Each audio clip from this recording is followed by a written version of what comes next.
Manonood kami ng concert dito sa school. Ito pala yung high school sa amin. Dito nag-aaral yung aming bunso. 7 p.m. pa ang start ng concert pero 6:30 p.m. ay nandito na kami. Inagahan talaga namin dahil ang hirap maghanap ng parking. 10 minutes before 7 ay pinapasok na kami. $10 nga pala ang presyo ng isang ticket. Ito pala ang kanilang auditorium. Malaki rin siya. Buti na lang ay maaga kami kaya nauna kami sa pila. Mas makakapili kami ng maayos na pwesto. Nakita namin ang lahat. Dito nga namin napili sa bandang gitna. Mga estudyante rin sa school na to ang kasali sa concert. At kasali rin ang ilang kabataang Pinoy. Ito nga pala yung program. Medyo mahirap nga lang siyang intindihin dahil French.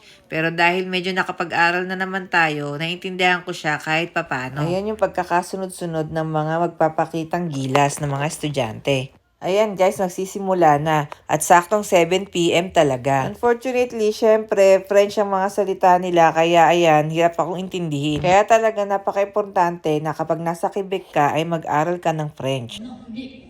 ouais, non, on recommence. Bonsoir, chef Gamo!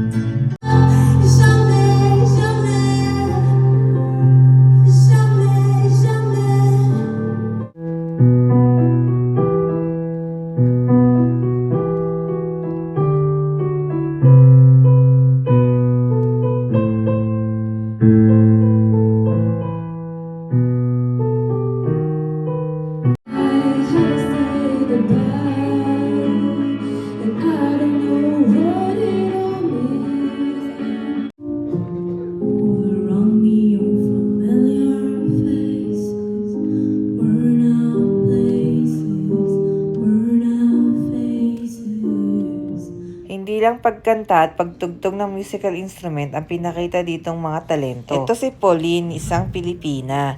Declamation naman ang pinakita niyang talento. I need water. Please.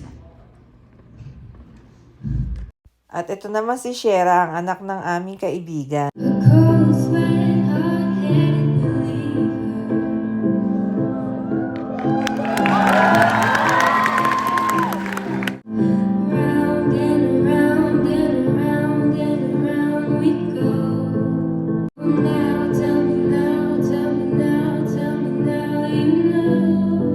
At ito naman si Ali Sensai, mga Pilipino rin sila.